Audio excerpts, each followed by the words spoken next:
Billy, Zach hits that three with, I think, 6:32-ish on the clock to go up 17. 3.5 minutes later, it's tied. What did you see was the breakdown? I mean, it's hard to point out one thing. There were numerous things that kind of went wrong. Yeah, I mean, I thought that the fouling was a huge issue. You know, we got him into the bonus early in the fourth. Thought that was an issue. I think the other issue was the rebounding. You know, we had opportunities where we forced them to miss the first shot, and they just came flying in from the perimeter. And then I thought the other part of it too was the physicality which they played with defensively, and I think the officials letting that stuff go obviously was a huge discrepancy from the free throw line. I think we had a hard time playing through it, quite honestly. But it's really, really hard to win when you 50-point quarter. You know, I don't know what we ended up scoring in the fourth, but to your point, we were up, and I thought those three things stood out to me. You know, some of the aggressiveness that led to turnovers, the rebounding, and the fouling.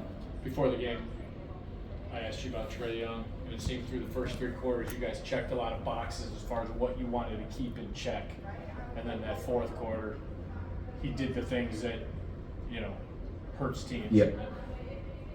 What changed? Was it just, you know, 3 quarters you guys carried out the game plan and then didn't, or was it more of what Trae did? Yeah, I don't know. I just think I've seen this with players like him. You know, they're really good. I feel like Lillard does this a lot. They just kind of like understand the length and time and how long the game is, and they're seeing how they're being guarded and who's on them, and I think they're just taking inventory throughout the game. And then, you know, when the game's in the balance or whatever it is, they know exactly where they want to go to. You know, he obviously made some big shots. We had, I think, the one play where I think Javon maybe overran it a little bit, where he kind of pump faked and transition on a loose ball, and that was a big shot. And he made some big shots, you know, obviously to tie the game. I think he made the 3 to tie the game. But yeah, I mean, he just, I think, just reads the game and just figures out what's there. Javon, especially on 19 points in however many minutes, it wasn't a lot of minutes.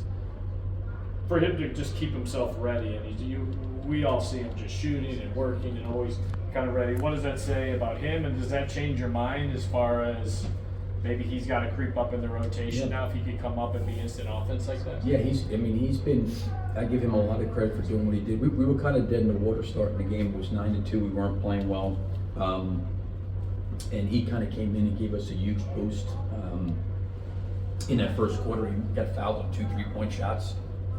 I think he made 6 threes in the first quarter. Yeah. That was huge for us. That gave us some breathing room. And I'm happy for him just personally because of the amount of time that he puts in, and the opportunities for him have been limited, but the ability and the maturity competitively just to keep himself ready at all times is really impressive to me, and certainly to see him rewarded for the work he put in was great. And then Zach, obviously for at least 3 quarters, he was really on one. I mean, walk-up threes, coming off curls. I mean, he was showing the whole kind of, you know, everything he has in the bag.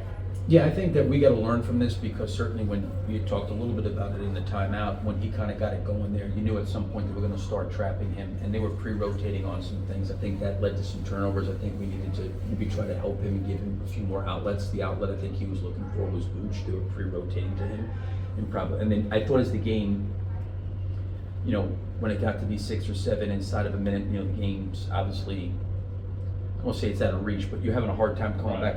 I thought we generated really good, we didn't make any of them, but we generated good shots off of that, and we didn't do that enough earlier in the fourth quarter when they started to do some of that. Coach, Jalen Johnson got 30 and 13, I believe, but to see him affect the game the way he did with hustling and everything, how difficult was it to contain him? Yeah, I think him and Hunter and those guys are big, long wings. Even Ricochet, I thought that they really hurt us on the glass, and they were aggressive going to the glass and aggressive playing inside. You know, I think we had blown some coverages on some switches and things and gave him an opportunity on some rolls, and then with his size, when he gets to the rim, he's obviously really hard to handle. And then when you have Zach hot like he was, Kobe got hot at one moment, and then you had Carter early in the first quarter. Does that, even though they're hot, but is it hard to, I guess, manage the game when it's taken away from the other players as far as like maybe getting out of rhythm as well? No, I didn't think we had a rhythm. I mean, we had 36 assists. We scored 130-something points. I mean, I thought we played a really, really good offensive game. I think giving up 50 points, which I said earlier, led to the fouling too much, the offensive rebounding, and then some of the turnovers. Thanks, Coach. Thank you.